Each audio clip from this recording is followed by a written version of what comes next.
Bom, amados irmãos, nós, nessa manhã, o Senhor nos dirigiu para falarmos de um assunto referente ao tabernáculo que foi construído lá no deserto. E entre os itens daquele tabernáculo, nós queríamos destacar um nessa manhã, que seria a Arca da Aliança. E o tema da nossa mensagem nessa manhã é a importância dos símbolos do Velho Testamento, tá? A importância do símbolo do Velho Testamento. Por quê? Porque muitas vezes nós lidamos de forma inadequada com aqueles símbolos que nós vemos no Velho Testamento, aqueles artefatos todos, aqueles móveis, alguma forma de lidar com situações no Velho Testamento. Então nós, muitas vezes, por não termos a forma correta de lidar, então acabamos fazendo a coisa de forma inadequada. E a ideia justamente dessa manhã é fazer algum tipo de correção e trazer alguma instrução para a gente aprender a lidar de uma forma melhor com os eventos do Velho Testamento. E hoje nós escolhemos um daqueles itens do tabernáculo. Como os irmãos sabem, o que é o tabernáculo, né? O povo de Israel saiu do Egito, andou pelo deserto durante 40 anos, ali no deserto, guiado por Moisés, aproximadamente 3 milhões de pessoas no deserto. E ali no deserto, Deus deu uma ordem para Moisés, né? Falou: Moisés, eu quero que você construa uma casa para mim, construa um tabernáculo para mim. E esse tabernáculo, ele era formado,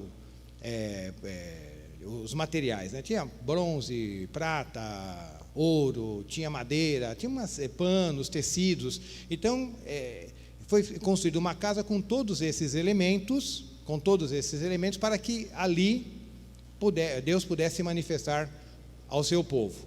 E entre esses elementos, né, tinha como que era o tabernáculo, só para os irmãos terem uma ideia, aqueles que talvez não saibam. Imagina-se uma casa, né, praticamente retangular, 2 paredes, com uma cobertura que não era em 2 águas, uma cobertura relativamente reta, 2 laterais, era uma casa, e dentro desse tabernáculo tinha 2 compartimentos. Um era o lugar santo e um outro chamado lugar santíssimo, tá? E fora dessa casa existia um espaço que era chamado átrio, que é onde era feito o sacrifício dos animais diariamente, tá? Então tinha lá o altar do holocausto, né? E tinha ainda nesse átrio, ou seja, nesse espaço externo, tinha esse altar do holocausto e também uma bacia de purificação, depois uma cortina, né? Vamos pensar assim, aqui fosse o átrio, tinha aí o altar de holocausto e a bacia de purificação, onde os sacerdotes faziam toda aquela limpeza, e depois tinha uma porta, que no caso seria uma cortina aqui, onde entrava, e era um lugar que nem todos podiam entrar, apenas levitas e sacerdotes, né? Ali tinha o candelabro, aquela peça de 7 pontas lá, que os irmãos veem, às vezes até em algumas igrejas, o candelabro. Tinha a mesa dos pães, com 12 pães, e tinha o altar do incenso, onde o sacerdote às vezes, ficava fazendo aquela prática de incensar o ambiente, que era um símbolo das orações, né? E dentro desse compartimento tinha um lugar que era chamado lugar santíssimo, ou santo dos santos, tá? Onde só o sumo sacerdote podia entrar uma vez por ano, e lá dentro do santo dos santos existia a Arca da Aliança, ou a Arca do Concerto, que é a que nós vamos estar trabalhando hoje, da importância e o porquê desse símbolo lá no Velho Testamento, tá? Então, dentro desse santo dos santos existia essa Arca da Aliança, que eram 2 peças, era uma caixa que tinha uma tampa com 2 anjos e tal. A gente vai estar falando durante a mensagem, explicando com mais detalhes. E ali o sacerdote entrava para oferecer sacrifício por ele e por todo o povo. Amém? Então hoje nós vamos estar trabalhando a importância e o porquê que Deus usava esses recursos para estar lidando com o seu povo ou ensinando o seu povo. E muitas vezes, irmãos, nós, por falta, talvez, por ignorância, no sentido de não temos um entendimento pleno da forma como Deus agia no Velho Testamento, às vezes nós ou desprezamos o Velho Testamento. Não, o Velho Testamento é velho mesmo, então deixa para lá, né? Nem liga, ou desprezamos, ou lidamos de forma errada, no sentido de querer imitar tudo que estava lá. Ou a gente despreza, não, hoje Jesus já veio, é só o Novo Testamento, o Velho Testamento não serve para nada, ou nós olhamos para aquelas práticas do Velho Testamento e queremos imitar. Isso a gente vê muito claro hoje nos nossos dias, né? Pessoas que, por exemplo, Eliseu, ele chegou numa cidade e tal, a água não era potável, não dá para beber uma água lá numa certa cidade, e aí o povo da cidade falava para Eliseu assim: ô Eliseu, a terra é boa, você vê que a paisagem aqui na nossa cidade é muito bonita, mas a água ninguém consegue beber. Aí o que Eliseu fez? Ele pediu um prato novo com sal, jogou na água e a água ficou boa. Todo mundo podia beber. Aí Moisés, quando estava lá em Mar, a água era amarga também, ninguém conseguia beber a água, ele mandou cortar uma árvore, jogou dentro da árvore e a água ficou boa. Aí em Jericó, queriam entrar na cidade, o povo queria tomar a cidade de Jericó, então o que eles fizeram? Deram 7 voltas na cidade de Jericó e tocaram as trombetas no 7º dia, as muralhas caíram e eles tomaram a cidade. Então a gente vê esses eventos e fala: poxa, acho que tem que ser assim, né? Tem um probleminha, acho que o sal deve ter poder para resolver isso, acho que se eu tiver um cajado igual de Davi, um cajado igual de Moisés, eu devo tocar as coisas e as coisas começam a acontecer. Então começa a mistificar, porque não entende o porquê daquelas questões ali no Velho Testamento. Entendeu? Então, por nós não entendermos muitas vezes, então, ou a gente despreza, ou às vezes a gente quer imitar, e tanto uma coisa ou outra não vai estar nos colocando no caminho correto. Então, por isso a importância de nós entendermos esses símbolos, essas práticas do Velho Testamento, para que a gente possa ter um proveito melhor de tudo isso.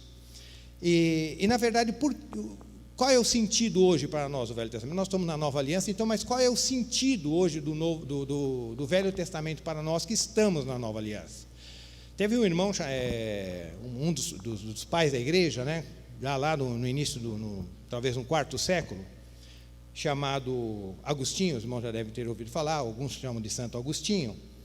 Ele criou uma frase, ele falou uma máxima que engloba bem essa questão, a forma como nós temos que lidar com esses símbolos e esses eventos do Velho Testamento. Ele falou assim: o Velho Testamento, olha o que ele disse, o Velho Testamento, ele está, ou melhor, o Novo Testamento está escondido no Velho Testamento, e o Velho Testamento, ele é revelado no Novo Testamento.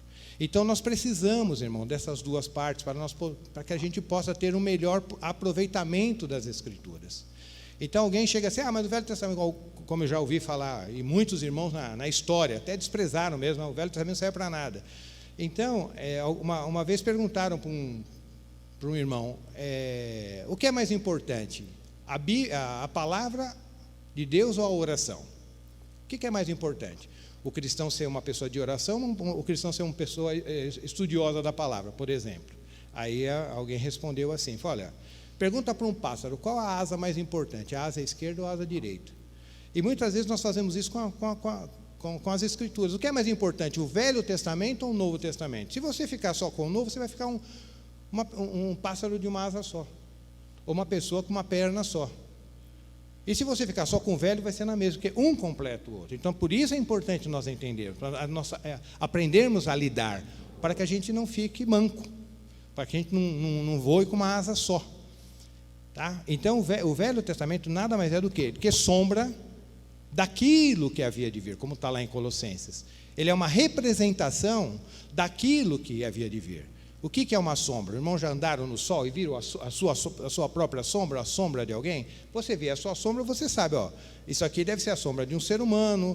Se for um animal, isso aqui é uma sombra de um animal, mas ali não tem detalhes. Você não consegue ver na sombra olho, você não consegue ver na sombra cabelo, você vê só uma forma que te dá uma ideia do que seja. Você vê a sombra de uma árvore, talvez você consiga identificar, olha, eu não estou vendo a árvore, mas aqui parece que é uma árvore. Então, no Velho Testamento, existem muitas sombras, que você só vai conseguir entender a realidade daquilo quando olhando para Cristo.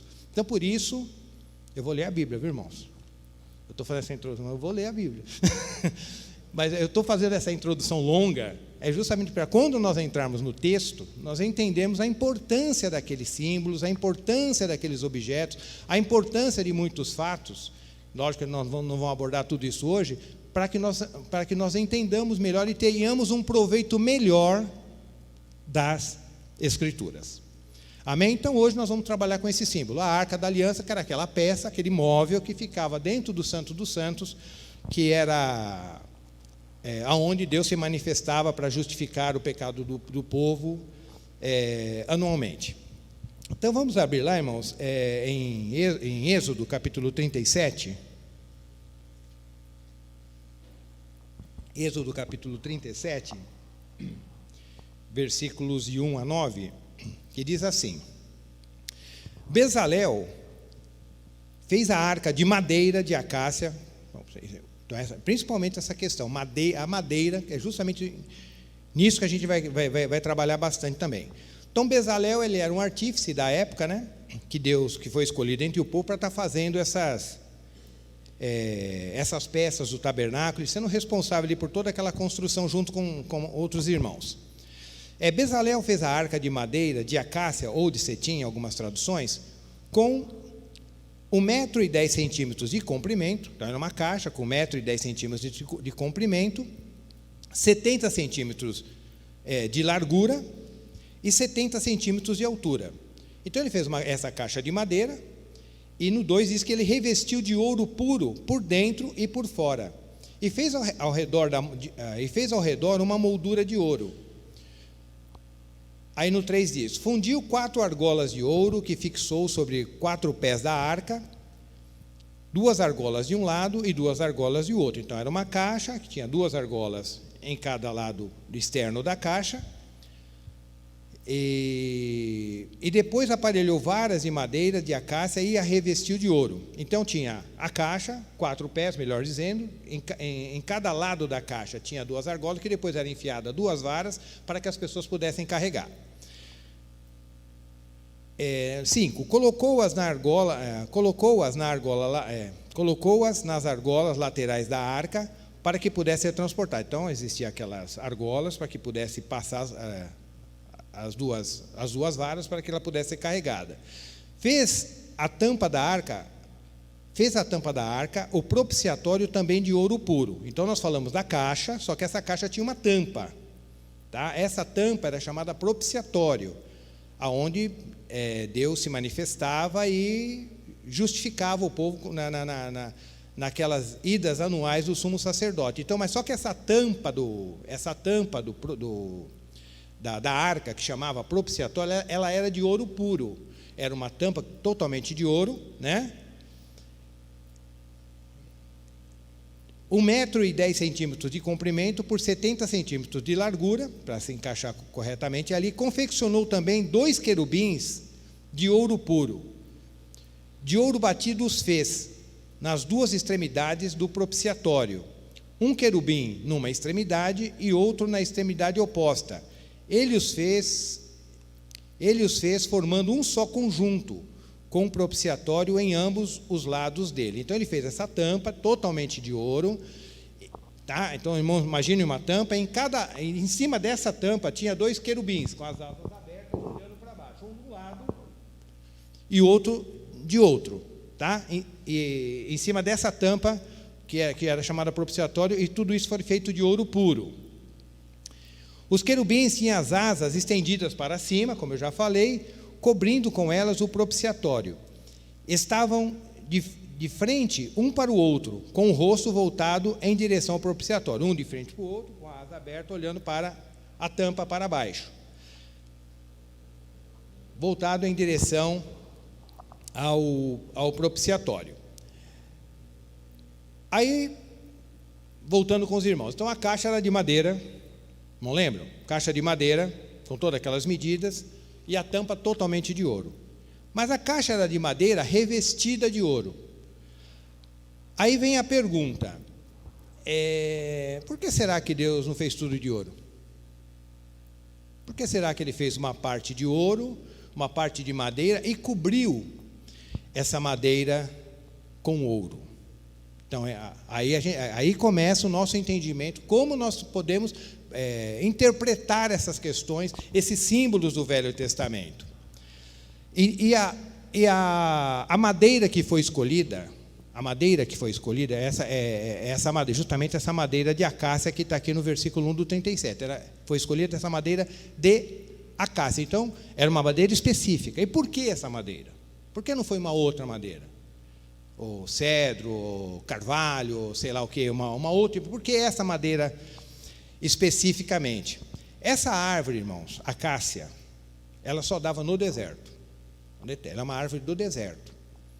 Era uma árvore, e não era uma árvore bonita, não, uma árvore cheia de espinho. Você olhava assim, você desprezava. Você achava, não era uma árvore, aquela árvore frondosa que você olhava e ficava de... Era uma árvore comum, simples, até desprezada. Só que era uma árvore do deserto, mas ela era muito resistente. Ela tinha uma resistência singular. Porque imagina uma árvore que cresce no deserto. No deserto, como os irmãos sabem, de dia, a média de temperatura é, por exemplo, de 47 a 50 graus no deserto. 50 graus. Por isso que a Bíblia fala que Deus colocava uma nuvem, né, para o povo, porque senão ninguém aguentava, né? Então ela tinha uma proteção para que eles pudessem andar no deserto para ficar mais fresquinho, porque a temperatura é essa, 47 graus. E uma coluna de fogo à noite. Por que coluna de fogo à noite? Porque no deserto à noite é frio, chega a 1 grau. Às vezes até menos 9 graus no deserto. Imagina, 47 a 50 graus de dia e à noite 1 grau. Então, quer dizer, essa madeira de acácia, essa árvore de acácia, suportava toda essa temperatura, toda essa mudança, todo dia. Todo dia ela suportava essa mudança. E além dela ter essa resistência, ela tinha uma durabilidade muito grande, muito durável. Imagina, essa Arca da Aliança, ela foi construída ali quando o povo de Israel saiu do Egito. Tá tipo lá, 1400 a.C. Só que lá, até o ano 586, ela ainda estava lá no templo. A mesma arca estava lá no templo. Então, praticamente 700 anos durou esse móvel. Então, imagina a resistência. Nem cupim comia isso aí. Até para você bater um prego nela era difícil. Então era uma madeira muito, apesar de ser desprezada, ser uma árvore feia, vamos entrar na internet, vocês vão ver, cheia de espinho, quem olha, fala que isso aí não serve para nada. Era uma árvore altamente resistente e durável. E era não sei se existem outras, mas imagina, lembra que eu falei? A arca era feita de madeira e depois foi revestida de ouro. Só que o ouro não era colocado quente lá, sei lá, 1000 graus, quantos graus derretiam a que temperatura é derretida aquilo, e jogava em cima da madeira. Se jogar ouro em cima desse banco, ele não vai aguentar, ele vai pegar fogo.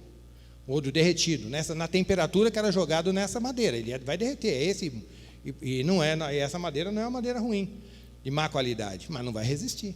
Mas a acácia resistia. Fervia lá o ouro derretendo, queimando, e o Bezalel jogava em cima e ela aguentava firmona lá e durou lá 700 anos. O mesmo móvel lá durou 700 anos. Que não era Marabras, não, irmão. O negócio lá era forte mesmo. Aí a gente pensa, por que será que Deus escolheu esse... Aí alguém pode falar, mas talvez Deus escolheu a madeira de acácia porque estava ali no deserto, né? Então, estava ali no deserto, não tinha muito recurso. Então, uma questão de economia, Deus escolheu a acácia.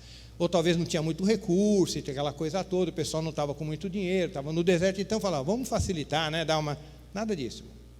Nada disso. Com o tempo, no caminhar da mensagem, a gente vai entender que não foi por uma questão de economia.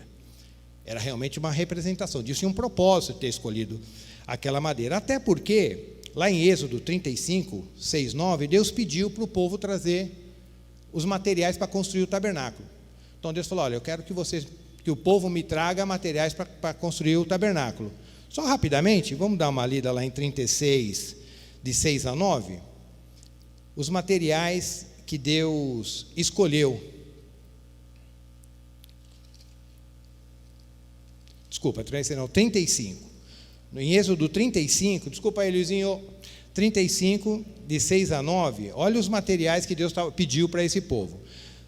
Fios azul celeste, púrpura escarlate, carmesim, linho fino, pelo de cabra, peles de carneiro, tingidas de vermelho e couro fino, madeira de acácia, óleo para iluminação, especiarias para bálsamo, de unção, de incenso aromático, pedras de ônix, e outras pedras preciosas para serem encravadas no colete sacerdotal e no peitoral.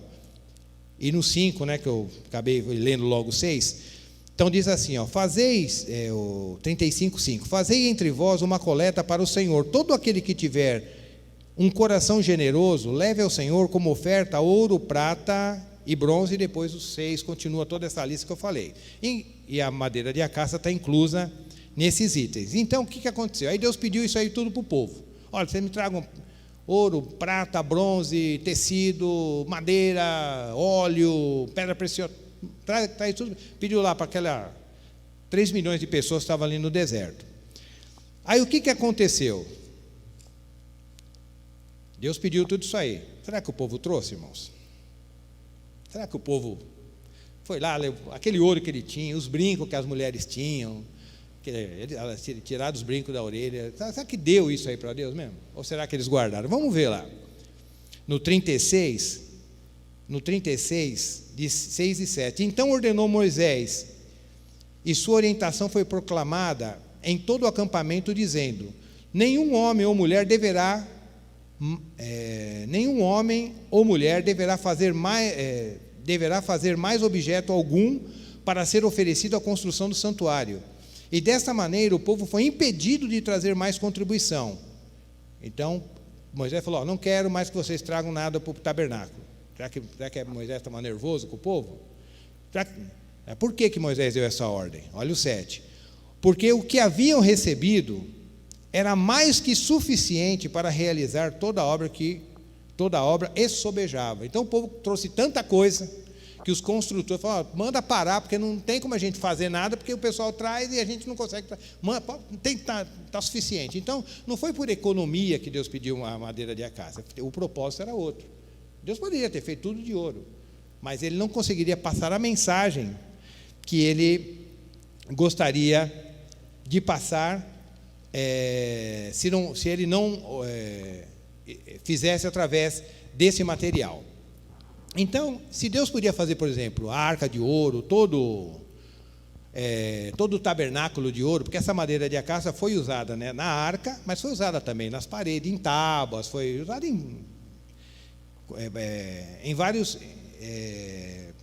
várias partes ali do tabernáculo, como foi usado o ouro, como foi usado o bronze, mas a madeira de acácia, quando os irmãos leem, eles vão ver que ela aparece em vários lugares da construção ali do tabernáculo. Mas por que Deus escolheu essa madeira?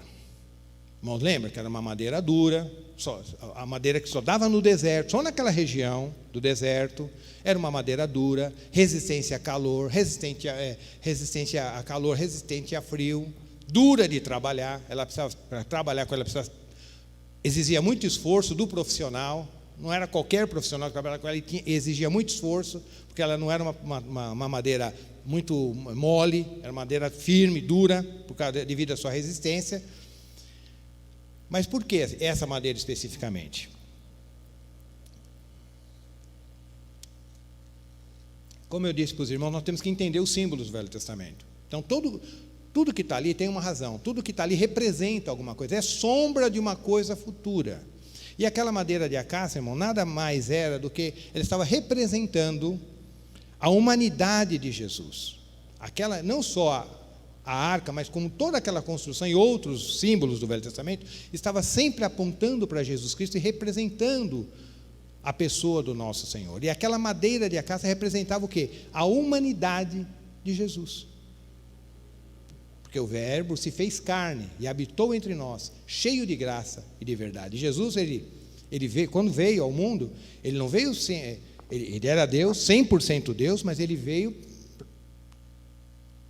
como Verbo encarnado, uma pessoa encarnada. Então, Jesus estava mais preocupado, eu posso usar essa expressão, em mostrar a sua humanidade do que propriamente a sua divindade aqui. Ele tinha que mostrar que ele estava aqui como homem, apesar dele ser Deus. Às vezes ele manifestava a sua divindade, mas muito mais ele estava preocupado em mostrar a sua humanidade do que propriamente a sua divindade, apesar de ele não ter deixado de ser Deus por nenhum segundo.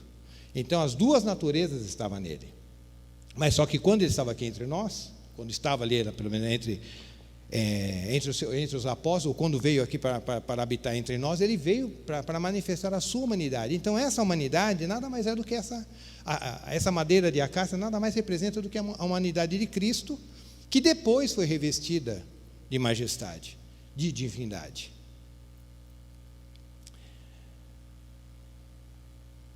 Como foi a vida do nosso Senhor aqui, irmãos? Foi uma vida de muita tentação. Ele foi tentado, ele foi moído pelas nossas transgressões, ele foi humilhado. E o que acontecia? Quanto mais Jesus era tentado, quanto mais Jesus era provado, quanto mais Jesus era moído, quanto mais ele era humilhado, mais ele se tornava aprovado. Então a madeira de acácia era isso. Pegava lá aquela madeira desprezada, sem aparência, sem formosura, ia trabalhando ela, ia cortando aqui, ia moendo ali, e ela ia ficando mais bonita. E ela ficando mais bonita. Ia ficando mais aprovada, ficando mais bela. E foi isso que aconteceu com o nosso Senhor. Então aquela arca nada mais representa, é uma sombra daquilo que havia de vir, a sombra do nosso Senhor, que foi moído pelas nossas transgressões, dele foi dada aquela forma para ele, o próprio Deus o trabalhou, para que depois ele pudesse ser revestido de glória e ele pudesse ser reconhecido por todas as gerações e por toda a eternidade. Esse verdadeiramente venceu. Esse foi aprovado por Deus em tudo aquilo que ele fez. E por que o ouro? A gente falou, podia ser só tudo de ouro. A gente já entendeu por que não podia ser tudo de ouro, porque Jesus é 100% homem, 100% Deus, numa união perfeita. E a única pessoa no universo que conseguiu unir a humanidade e a divindade de forma perfeita, de forma harmoniosa, sem qualquer conflito, foi o nosso Senhor. Ele passava de homem para Deus, enquanto estava aqui, de homem para Deus, sem qualquer tipo de crise, sem qualquer tipo de conflito, não tinha barulho, não tinha nada, e ele se manifestava. Lembra quando Jesus estava no barco? Aquela chuva, Jesus dormindo, e o pessoal pegando, os discípulos pegando a água do barco lá e jogando para o mar, porque o barco estava enchendo de água e todo mundo desesperado, e Jesus lá dormindo, no travesseiro, e o pessoal lá correndo para lá. Então, por que Jesus dormindo? É a humanidade. Deus dorme? Não, Deus não dorme. O próprio Salmo fala, né? Nem cochila. Mas o homem dorme. O Deus homem estava dormindo. E estava dormindo mesmo. Não estava fazendo de conta que estava dormindo. Eu creio que ele estava dormindo mesmo. Porque ele consegue descansar em qualquer circunstância. Nós temos dificuldade de descansar no momento difícil, mas ele não, ele estava dormindo mesmo. E profundamente. No meio daquela bagunça. Tanto é que os discípulos foram lá, deram uma prensa em Jesus, deram uma dura nele lá. Ô, Senhor, não se te dá, a gente canta aqui, né? Não se te dá que morra. Mas aquilo era, ele estava repreendendo Jesus, estava dando uma bronca em Jesus. O senhor não está percebendo que a gente está no desespero aqui, mas todo mundo afogando e o senhor dormindo aí na boa aí e tal. É mais ou menos isso que eles falaram para Jesus. Pô, toma uma atitude, pelo menos ajuda a gente a tirar a água do barco aqui. Ele levantou, tranquilo. Aí o Deus se manifestando, né? Ô, tempestade, dá um tempo aí que parou na hora. Não teve crise, não teve um trovão, o pessoal, não, só falou, para. Então ele conseguiu unir essas duas coisas, a sua divindade e a sua humanidade sem qualquer conflito. Chegou o paralítico lá Jesus pregando, chega o paralítico lá descendo pelo telhado, o que Jesus falou? Filho, perdoados são os teus pecados. Aí os fariseus, quem é esse para perdoar pecado? Por quê? Quem é esse para perdoar pecado? Porque só Deus podia perdoar pecado. Então era uma blasfêmia que Jesus estava falando. Para os fariseus religiosos era uma blasfêmia. Como que ele pode perdoar pecado? Só Deus pode perdoar pecado. E a prova que ele não perdoa, e a prova que ele não pode perdoar pecado, eles já estavam fazendo o raciocínio deles, né? E a prova que ele não pode perdoar pecado é que esse homem é paralítico. Se esse homem se o pecado dele tivesse sido perdoado, com certeza ele não seria um paralítico. Então como que ele pode dizer, perdoados são os seus pecados? Aí Jesus, rapidinho, do homem para Deus, fala assim, para que vocês saibam que o Filho do Homem tem sobre a terra poder contra os pecados, eu digo a esse, levanta, toma sua cama e anda. Sem conflito, sem trovão, normal, tranquilo, porque ele estava tudo nele, estava unido. Ele conseguiu unir isso com toda a perfeição e harmonia. Mas a tampa os irmãos estão acompanhando aí, tranquilo, né? Amém, amém, amém, amém, bem? Então tá bom. Não pode falar amém só quando acabar, não, né? Então, irmãos, então os irmãos perceberam que a caixa era madeira revestida de ouro, tá? Depois pega na internet uma foto para quem tiver curiosidade, irmãos, talvez entendam melhor do que eu estou explicando. Eu ia até trazer, mas não deu tempo. Mas a tampa era totalmente de ouro. Por que a tampa não era também madeira misturada, revestida de ouro? Porque aquela tampa realmente representava as coisas celestiais. As coisas celestiais. E lá no céu não tem carne e sangue. Lá no céu não tem humanidade. Agora com Cristo tem, mas até então não. Era só coisas celestiais, era só ouro, era só majestade. Então a majestade, a tampa era feita apenas de ouro, porque ali só representava a majestade de Deus. A tampa só representava a divindade celestial. E por que a tampa que representava as coisas celestiais se encaixava com aquela caixa que era madeira misturada com ouro? Vamos abrir lá em Salmos, capítulo 85, versículo 10. Porque Deus sempre quis se unir ao homem, irmãos, desde Adão. O desejo de Deus era sempre estar unido ao homem, preso ao homem, junto ao homem. Ele fez o homem para que o homem estivesse junto a ele, quando ele fez Adão.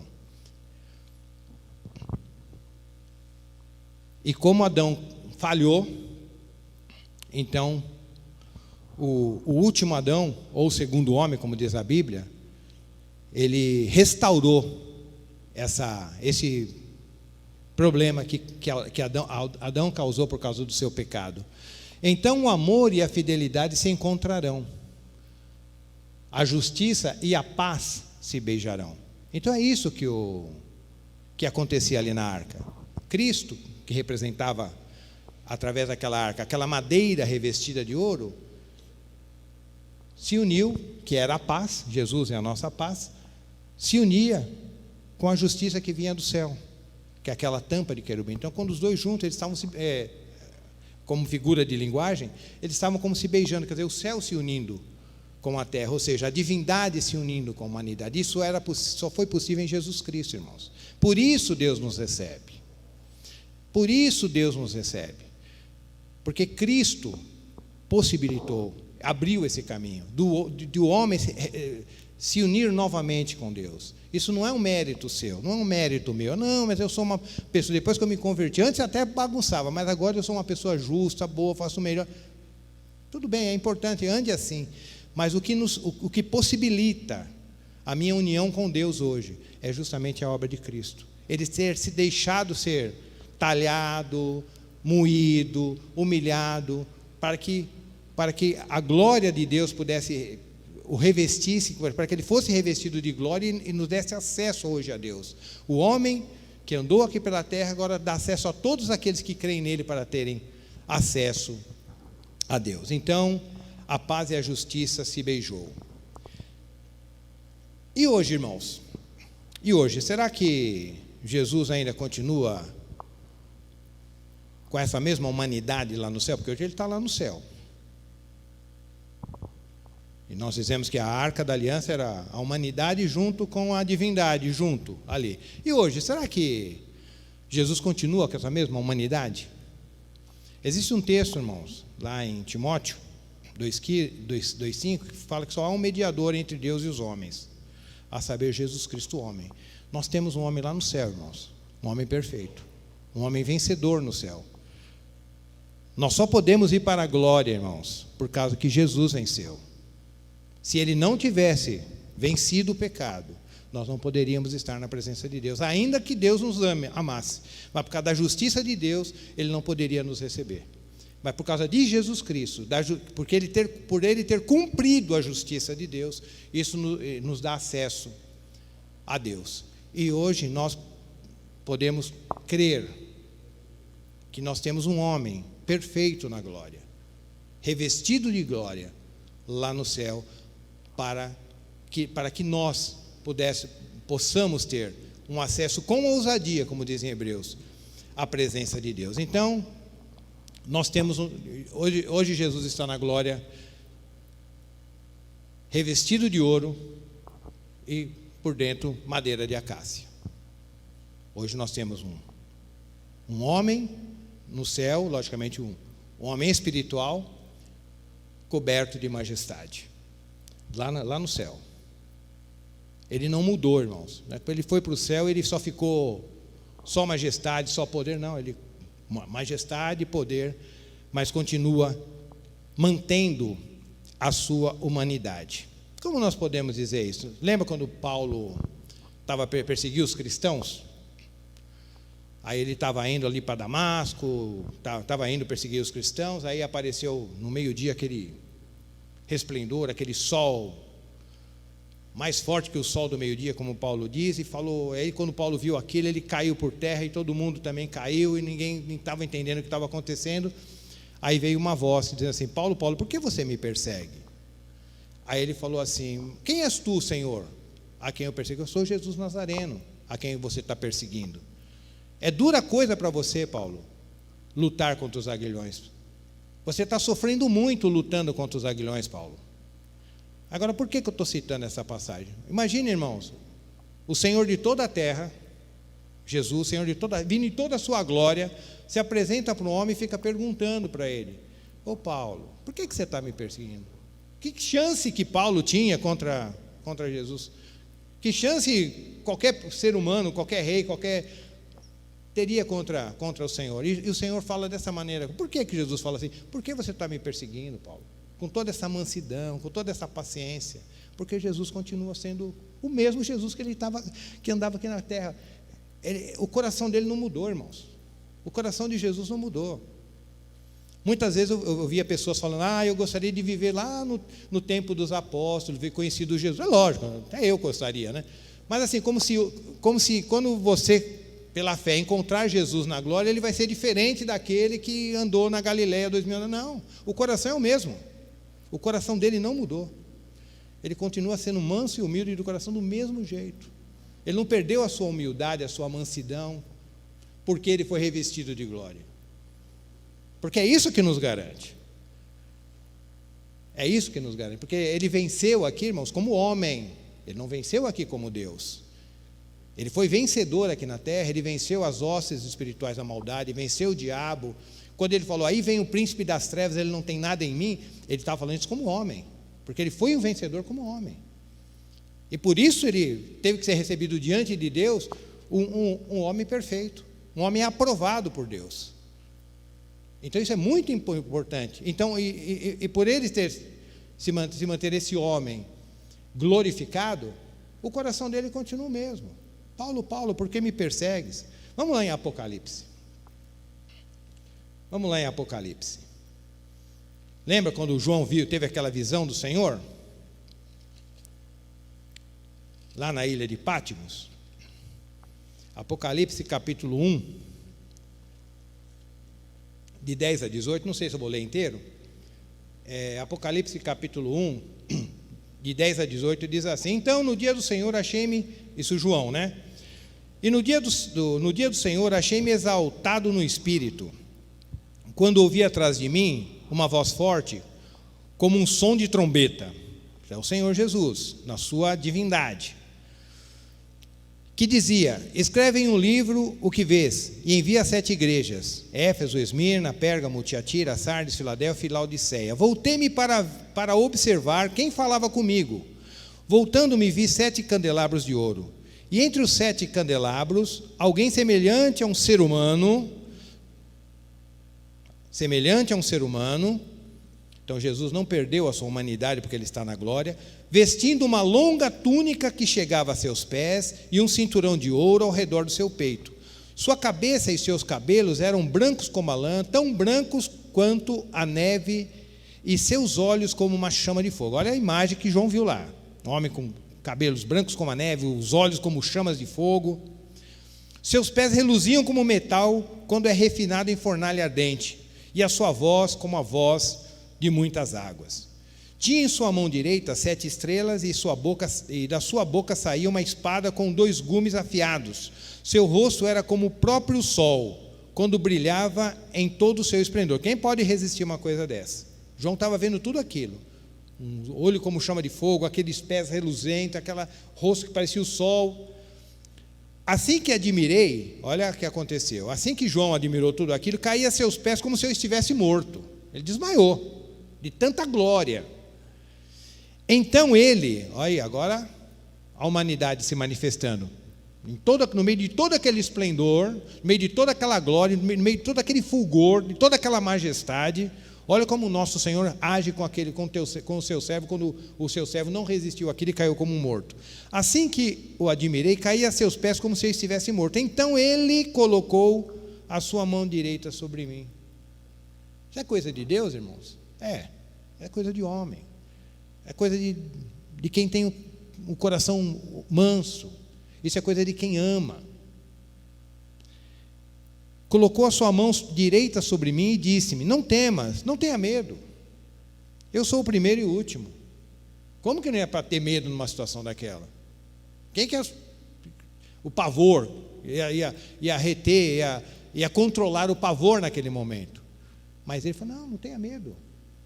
Em outras palavras, João, vou até brincar agora. Ô Joãozinho, sou eu. Sabe aquele que você reclinou no peito e perguntou quem ia atrair? Sou eu mesmo, não mudei não. Está vendo tudo isso, mas o meu coração continua o mesmo. Manso, humilde, amoroso, misericordioso. Isso não mudou nada. Pode ficar tranquilo, não temas. Eu sou o primeiro e o último. Eu sou o que vive. Estive morto, mas eis que estou vivo por toda a eternidade e possuo as chaves da morte e do inferno. Então, irmãos, Jesus é Deus, 100% Deus, revestido de glória, mas a sua humanidade, irmãos, ele não perdeu. Vamos abrir lá em Apocalipse para reforçar esse pensamento. Apocalipse capítulo 5, de 1 a 7, olha o que diz assim, outra visão que João teve lá no Apocalipse. Então observei na mão direita daquele que está sentado no trono um livro em forma de rolo, no caso o Senhor aqui, né? Escrito de ambos os lados e selado com 7 selos. Aí João viu aquele livro selado com 7, de ambos os lados e selado com 7 selos, e vi também um anjo forte que proclamava em grande voz: quem é digno de abrir o livro e de romper os seus selos? Não tinha ninguém no céu, irmãos, que pudesse abrir aquele livro. Nem Gabriel, nem Miguel, ninguém podia, nem olhar no livro podia. E estava todo mundo ali no céu. E o anjo proclamando, clamando: nós precisamos de alguém para resolver esse problema. No entanto, não havia ninguém, nem no céu, nem na terra, nem debaixo da terra, que pudesse abrir o livro, ou ao menos olhar para ele. Olha a seriedade da coisa. E eu chorava muito, o João chorava muito, porque não se encontrou ninguém que fosse digno de abrir o livro e de olhar para ele. Nem Abraão, nem Elias, nem Enoque, ninguém podia abrir aquele livro. Ninguém estava digno. Então um dos anciãos consolou-me afirmando: não chores, pois o leão da tribo de Judá, a raiz de Davi, venceu para abrir o livro e romper os seus selos. E quem é esse leão da tribo de Judá? É Jesus, na sua divindade, na sua majestade, representado pelo ouro lá da arca. Esse é o leão, porque o leão sempre vai representar majestade, sempre vai representar soberania, poder, autoridade. Então o leão da tribo já tem autoridade para isso. Ele venceu, ele tem mérito para olhar esse livro, porque ele venceu como homem lá na terra todas as hostes do mal. Nenhum dolo saiu da sua boca. Ele foi perfeito em tudo que fez, todos os pensamentos, tudo, exato. Cumpriu toda a justiça de Deus, tudo aquilo que Deus exigiu, com louvor. 10 com estrelinha. Ele não fez só o necessário, fez além do necessário. Passou daquilo que precisava ser feito. Venceu com sobra. Então o leão é digno de abrir esse livro e romper seus selos.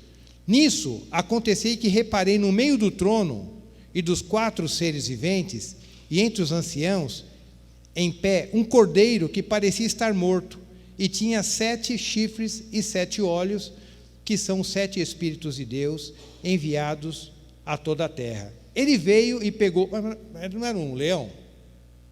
Não era o leão que abriu o livro? Aí agora quando o João olha, ele vê um cordeiro. Por que isso aí, irmãos? Porque o cordeiro é a madeira, o cordeiro é a humanidade. Ele é o leão da tribo de Judá, mas não deixou de ser cordeiro. Ele não deixou de ser manso. O leão venceu pelo seu poder, mas o cordeiro representa aquela madeira que foi talhada, que foi moída, que foi blasfemada, que foi humilhada, mas não abriu a sua boca, não cedeu. E nem a madeira de acácia lá. 50 graus de manhã, 50 graus de dia, 1 grau à noite, e a madeira continua intacta. 700 anos, vai lá, a mesma coisa. Não tem cupim que pega, nada. Incorruptível. Então, por isso, ele viu um leão. O leão que abriu, mas depois ele viu um cordeiro.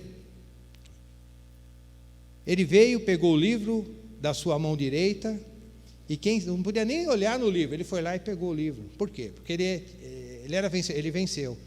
E assim que recebeu ele veio e pegou o livro da sua mão direita de quem estava sentado no trono. Então, aqui a gente vê claramente aquela representação da arca se cumprindo na realidade que é Cristo. Aquela madeira de acácia, que nem desprezada, que foi trabalhada, provada, agora que ela está uma peça completa, perfeita, revestida de ouro de majestade, e nós podemos ver tudo isso claramente na vida do nosso Senhor Jesus. Então, irmãos, eu acho muito lindo, porque o leão da tribo de Judá não deixou de ser cordeiro. E às vezes a gente que é cordeiro quer dar uma de leão, né? A gente inverte as coisas. Ele, apesar de toda a sua glória, toda a sua majestade, no céu não tem ninguém que se equipare a ele, e nem haverá, nem chega perto. Ele não deixa de ser manso, não deixa de ser humilde de coração. E muitas vezes nós, por muito menos, infinitamente menos, mudamos o nosso coração.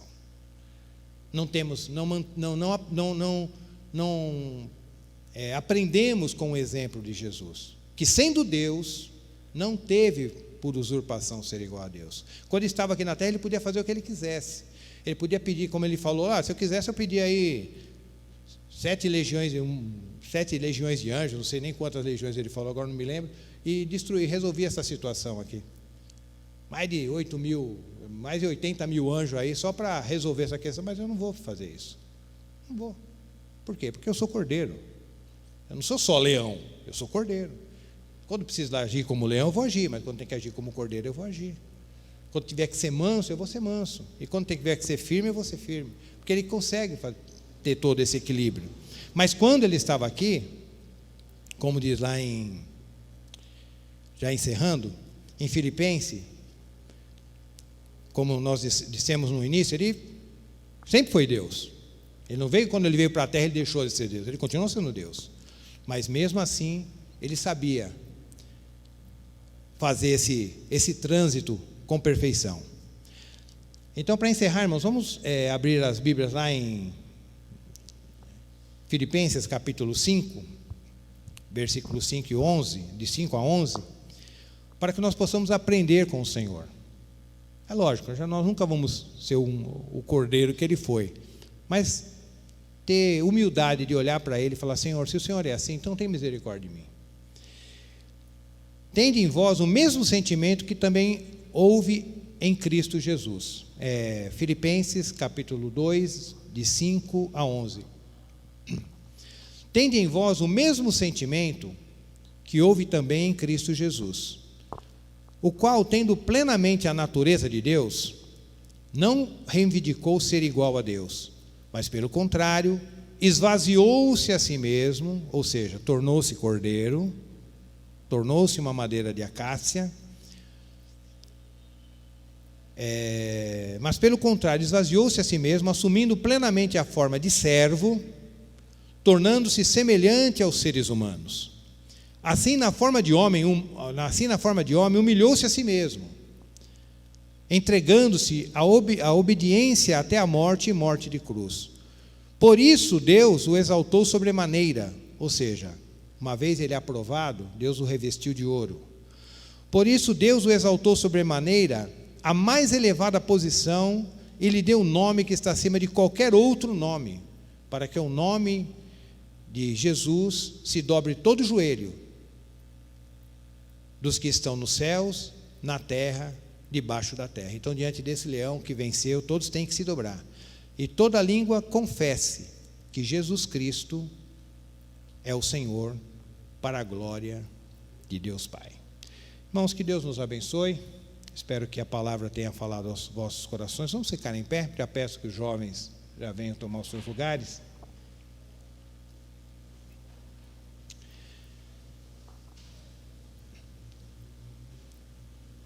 E vamos estar orando, e que a palavra do Senhor possa trabalhar as deficiências dos nossos corações. Pai, nós te damos graças por mais essa oportunidade e pedimos que o Senhor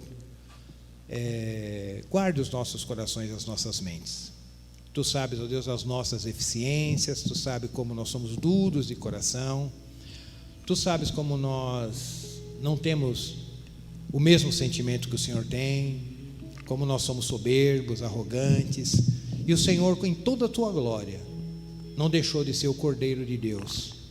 O Senhor, com toda a Sua glória, não deixou de ser manso e humilde. Ó Pai, tem misericórdia de nós, ensina-nos, ó Deus, através do Seu Espírito, a termos um coração sempre voltado ao Senhor, sempre humilhado, assim como aqueles anciãos, ó Pai, que dia e de noite estão tirando as suas coroas e colocando aos seus pés e clamando: Santo, Santo é o Senhor. Que somente o Senhor é digno de toda honra, de toda glória, de todo louvor e ações de graças. Todo o tempo, dia e noite, eles reconhecem isso, lá na glória, Pai. E muitas vezes nós aqui na terra nos achamos sempre mais do que aquilo que nós somos. E a verdade, nós não somos nada, mas nós nos achamos sempre alguma coisa. Muda os nossos corações, ó Pai. Quebra as nossas vidas, ó Deus. Mói-nos, ó Deus, para que possamos ser revestidos com a Sua glória. Pois é em nome do Senhor Jesus que nós oramos e agradecemos.